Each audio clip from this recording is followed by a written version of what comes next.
So hey what is up people, मेरा नाम है नमन और आप लोग देख रहे हैं coding sucks YouTube channel. So guys, welcome back to another episode of Monday series, जहाँ पे कि हम लोग यूनिटी को सीखते हैं बिगिनिंग से और यहाँ पर हम लोग एक गेम को डेवलप करेंगे इस सीरीज़ के अंदर। अभी जो हम लोग गेम डेवलप कर रहे हैं वो है यहाँ पे एक एंडलेस कार रनर गेम। आज की वीडियो में मैं आपको बताने वाला हूँ कि फॉर लूप यहाँ पे हम लोग कैसे यूज़ करते हैं और रैंडम नंबर्स हम लोग कैसे जनरेट करते हैं। कुछ गिवन नंबर्स में से हम रैंडमली कोई नंबर हमें पिक करना है, वो चीज़ हम लोग कैसे करते हैं। तो आज का जो लेक्चर है, आज का जो टॉपिक है, ये बहुत ज़्यादा क्रूशियल होने वाला है कुछ आगे की चीज़ों के लिए, बिकॉज फॉर लूप जो है बहुत ज़्यादा काम आता है। अगर आपको लूप करनी है, अपने गेम लूप में कोई चीज़ डालनी है, लेट्स से कि अगर आपको इस गेम को एंडलेस बनाना है तो उसके लिए आपको फॉर लूप की ज़रूरत पड़ेगी। सो फॉर दैट हम लोग जो है यहाँ पे फॉर लूप आज सीखने वाले हैं एंड रैंडमली हम लोग कोई चीज़ को कैसे पिक करते हैं, कोई नंबर, कोई ऑब्जेक्ट, किसी को भी हम लोग पिक करते हैं, किस तरीके से पिक करते हैं, वो चीज़ आज हम लोग डिस्कस करने वाले हैं। तो अभी तक अगर आप लोगों ने चैनल को सब्सक्राइब नहीं किया तो कर लेना, वीडियो को ज़रूर लाइक कर लेना, बेल आइकन भी दबा देना ताकि आने वाले नोटिफिकेशंस जो हैं वो आपको सबसे पहले मिल जाएँ। तो यार बिना किसी देरी के चलते हैं अपनी वीडियो की तरफ एंड मैं मिलता हूँ आपसे इंट्रो के उस तरफ। तो अभी हम लोग वीडियो में ये देख लेते हैं कि हम लोगों ने क्या क्या चीज़ सीखी हैं, हम लोगों ने अभी तक क्या क्या बनाया है। सो राइट नाउ हम लोगों ने अपनी कार का मूवमेंट यहाँ पे किया है। अगर आप लोग देखें तो कार हमारी मूव होती है left right, camera follow, and जैसे ही हम ऑब्स्टेकल से टकराते हैं तो हम रीस्टार्ट हो जाता है हमारा गेम। ओके, सो आज का जो टॉपिक है वो है for loop. But for loop से पहले आपको मैं एक एक्स्ट्रा टिप देना चाहूँगा कि अगर आप लोगों को इसको मोबाइल के रेजोल्यूशन पर करना है, बिकॉज अभी आप कुछ भी करोगे तो मतलब ये अपने हिसाब से एडजस्ट कर लेगा उसको। तो अगर आपको कोई पर्टिकुलर रेजोल्यूशन पे गेम को चलाना है, अगर आप पीसी के लिए बना रहे हैं तो 16:9 होने वाला है। तो इससे ये होगा कि आप इसको बड़ा छोटा कर लो बट आपको गेम पूरी की पूरी दिखेगी। इसमें जो आपका गेम विंडो है वो पूरा आपको अच्छे से दिखेगा। वहीं अगर फ्री एस्पेक्ट में देखें तो जितना आप इंक्रीज करते जाओगे उतनी चीज़ें आपको विजिबल होती जाएंगी। लाइक अगर आप ये हिस्सा देखें तो जब मैं डिक्रीज करूँगा तो वो गायब होता जाएगा एंड ऐसा। तो फ्री एस्पेक्ट मैं नहीं रखता हूँ। इनफैक्ट हम लोग मोबाइल के लिए अगर गेम बना रहे हैं या फिर हम पीसी के लिए बना रहे हैं तो मैं 16:9 रखता हूँ।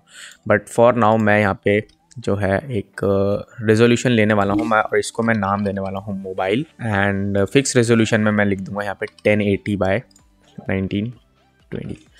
दैट्स इट, एंड हम ओके करेंगे तो अभी आप देखेंगे कि हमारा यहाँ पे बिल्कुल अच्छी तरीके से फिक्स हो चुका है ये, और इसमें कोई दिक्कत नहीं आ रही है। सो ये एक क्विक टिप थी। इसके बाद हम लोग बढ़ते हैं फॉर लूप पे। तो यार फॉर लूप पहले तो मैं आपको बताता हूँ यहाँ पे हम लोग यूज़ कहाँ पे करने वाले इस गेम के अंदर। सो जैसे कि मैंने आपको पहले भी बताया कि अगर आपको एंडलेस प्लेटफॉर्म बनाने हैं तो आपको एक के बाद एक प्लेटफॉर्म खत्म होने के बाद दूसरा प्लेटफॉर्म स्पॉन करना है। तो वो चीज़ आप फॉर लूप से ही कर पाओगे और कोई उसका तरीका है नहीं। सो दैट्स वाई हम लोग फॉर लूप यहाँ पे सीखने जा रहे हैं। तो आज हम लोग फॉर लूप सीखेंगे। नेक्स्ट वीडियो में हम लोग एंडलेस प्लेटफॉर्म को जनरेट करेंगे। तो फॉर लूप पे अलग वीडियो इसीलिए क्योंकि क्रूशियल टॉपिक है और ये जो है आपको बहुत जगह पे काम आने वाला है, इसीलिए मैं आपको अलग से बता रहा हूँ।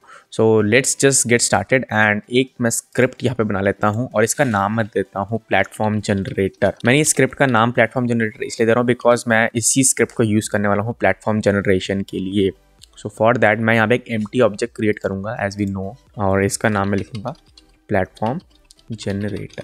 सो प्लेटफॉर्म जनरेटर में इसका नाम लिख लूँगा and then I will just assign the script को हम ओपन कर लेंगे और यहाँ से ये सारी चीज़ें हटा लेंगे। Okay, so first of all for loop हम लोग जो हैं किसी फंक्शन के अंदर ही लिख सकते हैं। लाइक ऐसे आप यहाँ पे फॉर लूप नहीं लिख सकते हो, अगर मैं लिखूंगा तो हमें एरर मिल जाएगा, सिंपल। सो हमें यहाँ पे सबसे पहले एक स्टार्ट फंक्शन की ज़रूरत लगेगी। स्टार्ट अपडेट आप कोई सा भी यूज़ कर सकते हैं।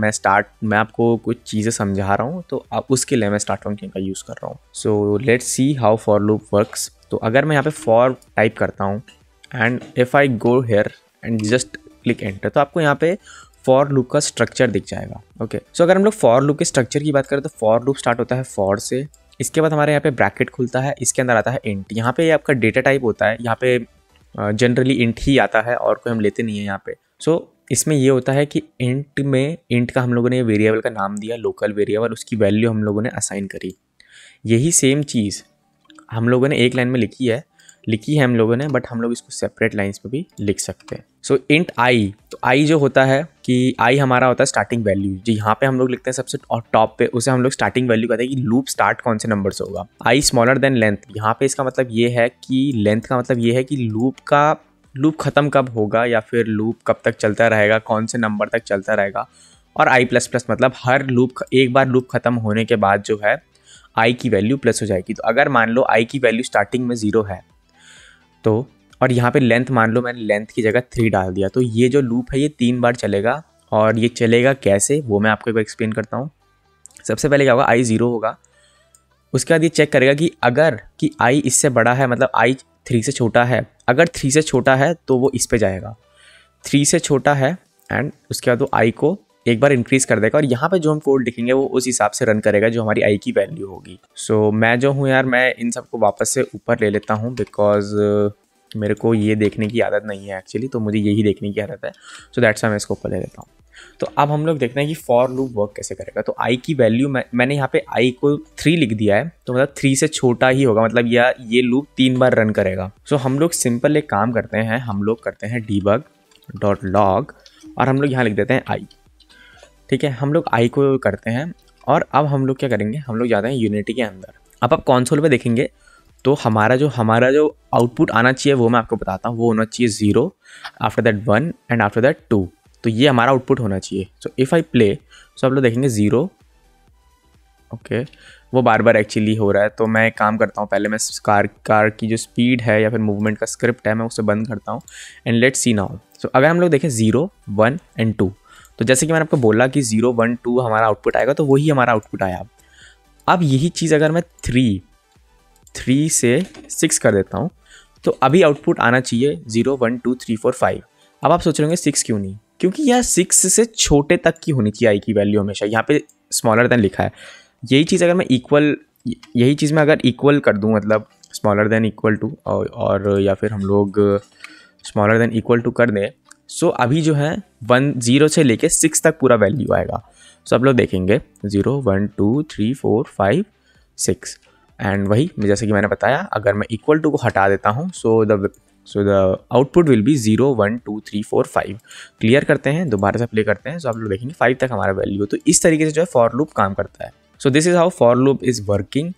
एंड अब हम लोगों को क्या करना है वो मैं आपको एक बार बताता हूँ। ओके, सो इस चीज़ से हमें ना एक चीज़ सीखने को मिलती है। यहाँ पे अगर हम लोग थोड़ा ध्यान से देखें, इसमें क्या हो रहा है कि हम लोगों ने इतना लाइन ऑफ कोड लिखा और ये आई को प्रिंट कर रहा है 6 बार, और आई की वैल्यू हर बार इंक्रीज हो रही है, मतलब सेम नहीं है हर बार। तो इसमें यार ये हो रहा है कि अगर मैं आपको बताऊं कि कैसे स्ट्रक्चर है आई फॉर लूप का, तो स्टार्टिंग फ्रॉम आई, सबसे पहले उसकी वैल्यू 0 थी। उसके बाद उसने चेक किया कि भाई आई की वैल्यू 6 से छोटी है, तो ऑफकोर्स 0 छोटा है। तो अगर ऐसा होता है तो वो पहले हम लोग debug.log आई कर देंगे, मतलब हम लोग आई को प्रिंट कर देंगे and after that we will I पे हम लोग आई को जोड़ देंगे, या फिर आई प्लस प्लस का मतलब ये होता है, आई प्लस प्लस का मतलब अगर मैं आई प्लस प्लस को एक्सपैंड करके लिखूँ तो वो होता है I is equal to I plus 1।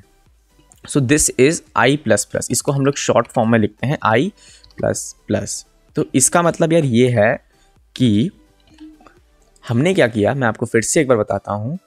Int आई सबसे पहले 0 था, उसके बाद चेक किया कि आई 6 से छोटा है, तो हाँ 0 छोटा है, आई इससे 6 से छोटा है, तो इसने यहाँ पे इसको प्रिंट कर दिया। प्रिंट करने के बाद इसने आई में 1 और जोड़ा, तो अभी आई की वैल्यू 0 थी, उसमें उसने 1 और जोड़ दिया। तो अब नेक्स्ट बार जब ये चीज़ रिपीट होगी तो आई की वैल्यू यहाँ पे 1 हो जाएगी। अब ये चेक करेगा कि 6 से छोटा है, हाँ 1 6 से छोटा है, अगेन वो 1 को प्रिंट करेगा। 1 को प्रिंट करने के बाद आई में 1 और ऐड जाएगा, तो आई की वैल्यू यहाँ पे 1 आ जाती है, क्योंकि यहाँ से उठा रहे हैं आई की वैल्यू 1 आती है। 1 + 1 = 2, तो 1 पे अगर हम लोग 1 प्लस करते हैं तो यहाँ पे 2 आ जाएगा। तो नेक्स्ट लूप में आई इज इक्वल टू 2। सिमिलरली ऐसे ही 3 होगा, 4 होगा एंड 5 होगा, एंड एक टाइम आएगा जब वो 6 हो जाएगा, 6 होगा। अब हम लोग चेक करेंगे कि हाँ भाई आई की वैल्यू 6 है। अब यहाँ पे चेक कर रहे हैं कि क्या आई की जो वैल्यू है वो 6 से छोटी है, बट 6 से छोटी, 6 is not smaller than 6 but it's equal to 6। तो ये जो है यहीं पे ये ब्रेक हो जाएगा और आगे कोई भी कोड रन नहीं करेगा। तो इससे हमें ये समझ में आता है कि जितना भी वैल्यू हम यहाँ पे डालेंगे उतनी बार जो है कोड रन करेगा। That's it, that's all. जितना मैं आपको फॉर लूप के बारे में समझाना चाह रहा था वो इतना ही है। तो अगर मैंने वैल्यू 10 डाला तो 9 तक आएगा, ठीक है। So this is how things are working. After this अगर हम लोग देखें तो हम लोगों को यहाँ पे चूज़ करना है हम लोगों को। अब हम लोग चाहते हैं कि ये जो 10 है ये यहाँ पे हम लोग इसको इंस्पेक्टर से सेट करें। तो मैंने जैसा कि आपको बताया था यहाँ पे हम लोग एक सीरियलाइज फील्ड बना सकते हैं और हम लोग लिख सकते हैं इंट एक डेटा टाइप हो गया आपका, और इसमें हम लोग लिख सकते हैं रिक्वायर्ड प्लेटफॉर्म्स। जस्ट मैं आपको ये सारी चीज़ें बाद में चेंज होंगी but I am just writing here. Okay, after this if we go here and if we type required platforms, अगर हम यूनिटी में जाते हैं प्लेटफॉर्म जनरेटर पर जाएंगे तो अभी आपको दिखेगा रिक्वायर्ड प्लेटफॉर्म 0 है। तो मैं प्ले करूँगा तो कुछ भी डिबग होगा ही नहीं अगर 0 है। आफ्टर दैट अगर मैं इसको यहाँ से मैं चेंज कर सकता हूँ इसको, अगर मैंने इसको 100 कर दिया तो 99 तक जो हमारी वैल्यू यहाँ पे आएंगी। तो अगर आप लोग देखेंगे तो 1 से लेकर 99 तक आया है। तो मतलब ये मैं आपको बताना चाह रहा था कि आप लोग यहाँ से कंट्रोल कर सकते हो। आफ्टर दिस हम लोग आते हैं रैंडमली कोई सा भी नंबर पिक करने पे। तो अगर मैं रैंडम नंबर निकालना चाहूँ यहाँ पे, so I can just type required platforms is equal to, okay, required platform is equals to random dot range. So this is how random dot range is working. और यहाँ पे लिखा है float min inclusive and float max inclusive. तो इसका मतलब यार ये है कि यहाँ पे सिंपली आपको दो नंबर्स देने हैं आपको, जो कि होगा एक सबसे मिनिमम वैल्यू कहाँ से स्टार्ट होना चाहिए और कहाँ पे ख़त्म होना चाहिए, वो होगा आपका मैक्स इंक्लूसिव। सो बेसिकली यहाँ पे ये है कि अगर मैं यहाँ पे 0 लिखता हूँ एंड यहाँ पे मैं 100 लिखता हूँ तो ये 0 से 100 के बीच में कोई सी भी वैल्यू उठा लेगा। सो यार इसका मतलब यही है कि हमारा जो रिक्वायर्ड प्लेटफॉर्म्स है उसकी वैल्यू स्टार्टिंग में 0 से लेके 100 में कुछ भी हो सकती है 0 से 100 के बीच में। सो अगर मैं अभी इसको प्ले करके देखूँ सो आपको समझ में आएगा मैं क्या कह रहा हूँ। तो अभी रिक्वायर्ड प्लेटफॉर्म्स हम लोगों ने यहाँ पे 100 दे रखा है, मैं मानता हूँ, but if I play the game so आप देखेंगे उसने कोई सी भी रैंडम वैल्यू चूज़ कर ली।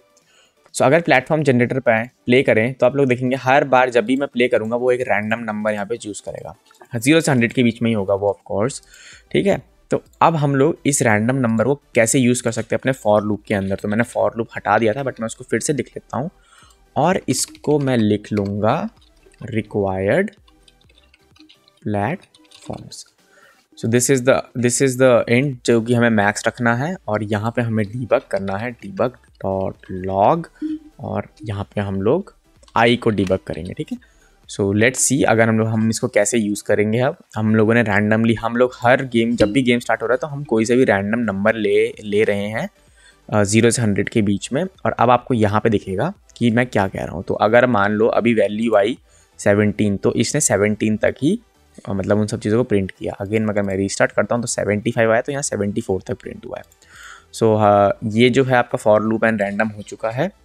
और आज की वीडियो में इतना था, बाकी मिलता हूँ मैं आपसे नेक्स्ट वीडियो में। तब तक के लिए बने रहो और अभी तक चैनल को सब्सक्राइब नहीं किया है तो कर लेना, वीडियो को लाइक कर लेना, बेल आइकन भी दबा देना ताकि आने वाले नोटिफिकेशंस जो हैं वो आपको सबसे पहले मिल जाए। तो आज की वीडियो में इतना था, बाकी मिलता हूँ मैं आपसे नेक्स्ट वीडियो में। तब तक के लिए goodbye, take care and जय हिंद।